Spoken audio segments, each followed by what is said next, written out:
vous pouvez le marquer, c'est inacceptable. Parce qu'on a déjà subi des conséquences sur le tourisme local estival.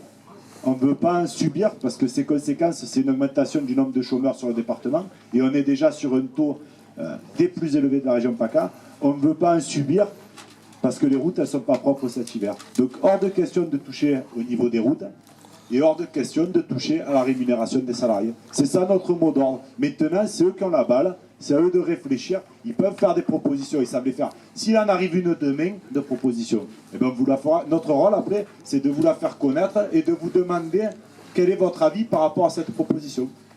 Sinon, on a écrit notre feuille de route et on restera sur notre feuille de route. On ne va pas rentrer dans une négociation. Le CT, c'est la chambre d'enregistrement. Donc s'ils veulent discuter, ils peuvent nous convoquer demain, après-demain. Ce qu'on va rentrer, c'est dans un processus de lutte. C'est-à-dire que s'ils veulent discuter, on va trouver une organisation. Et cet après-midi, pour ceux qui seront encore là, on va en discuter.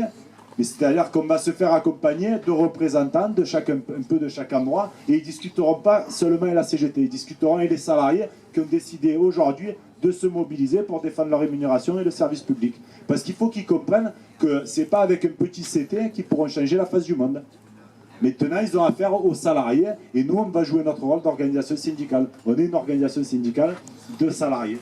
Donc, on va discuter avec tout le monde autour de la table et il faut que ça convienne. Pas à la CGT, pas à la CFDT, pas à FO. Il faut que ça vous convienne à vous pour que ce soit validé en CT. C'est ça le processus. Hein?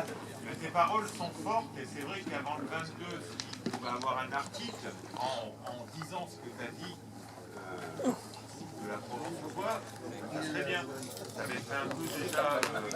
Il est là, monsieur. Alors, le journaliste de la Provence... C'est du Dauphiné. Du Dauphiné. Il pourra écrire pour le Dauphiné. Je pense qu'il va écrire certaines choses. Notre rôle, après, c'est de faire... de communiquer sur ce qu'on a décidé. Voilà. Et ça, c'est le rôle d'une organisation syndicale. Comme c'est notre rôle... de vous mettre au cœur du processus parce que c'est vous qui décidez. C'est pas à nous.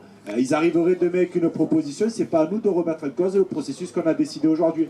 C'est après votre consultation. Et si ça vous convient, si demain, parce que l'objectif de la CGT, il y en a certains qui pensent que l'objectif de la CGT, c'est de toujours être dans la bagarre. Je reviens sur Sisteron. Il y a 14 mois, on fait une proposition d'organisation des urgences pour qu'elles soient maintenues 24 heures sur 24, 7 jours sur 7. La proposition, elle est rejetée.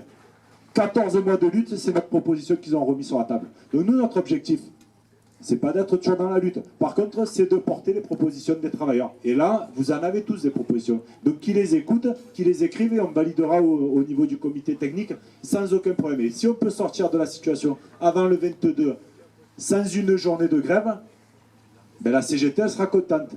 Elle sera satisfaite. Par contre, pas si on s'est assis sur ce que vous avez envie de faire.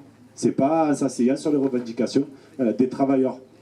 Vous êtes entendus, nous, si le projet est bon, le CT, on votera. Et si chacun peut rester dans sa maison technique, développer le service public et pas perdre d'argent le 22, c'est pas un problème pour la CGT. Voilà.